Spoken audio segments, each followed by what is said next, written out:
월드이 브리핑입니다. 먼저 러시아입니다.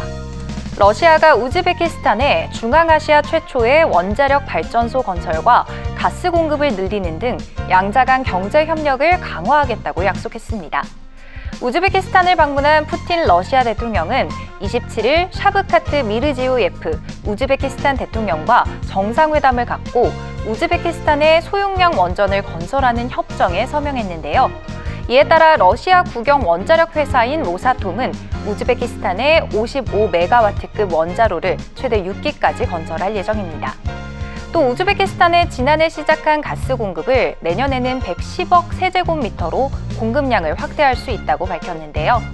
양국은 정상회담에서 교역뿐 아니라 혁신 기술 분야의 협력도 확대하기로 하는 등 20건 이상의 협정을 체결했습니다. 중국입니다. 올해 들어 중국에서 이른바 저고도 경제가 화두로 떠오르면서 베이징의 지역 경제 활성화를 위해 저고도 비행 노선을 개설하기로 했습니다.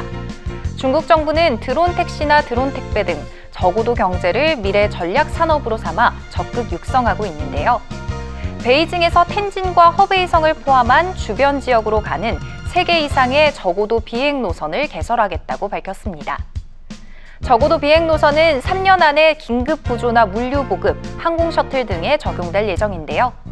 이뿐만 아니라 앞으로 3년 안에 관련 기업 수를 5,000개 이상으로 늘려 베이징의 경제 성장을 1,000억 위안, 약 1조 9천억 원까지 늘리겠다고 말했습니다.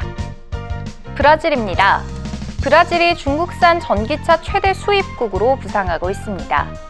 로이터 통신은 플러그인 하이브리드를 포함한 중국산 전기차의 4월 브라질 수출 규모가 4만 160세대로 세계에서 가장 많은 것으로 집계됐다고 보도했습니다. 지난해 같은 기간과 비교하면 13배 증가한 수치이며 3월에 이어 2달 연속 세계 1위 기록이기도 한데요.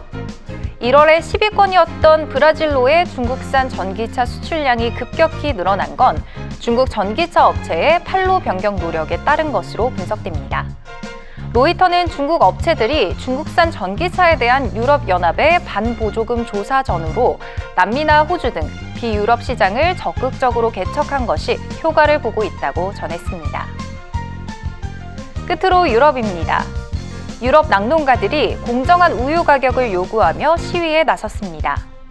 시위대는 유럽 국기 색깔로 그려진 가짜 소를 끌며 벨기에 수도에 있는 유럽의회 본부 주변을 행진했는데요.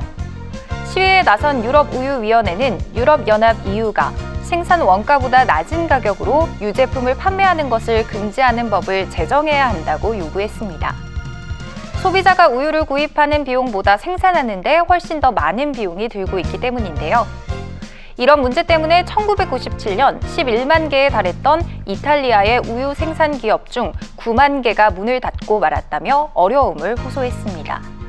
지금까지 월드이 브리핑이었습니다.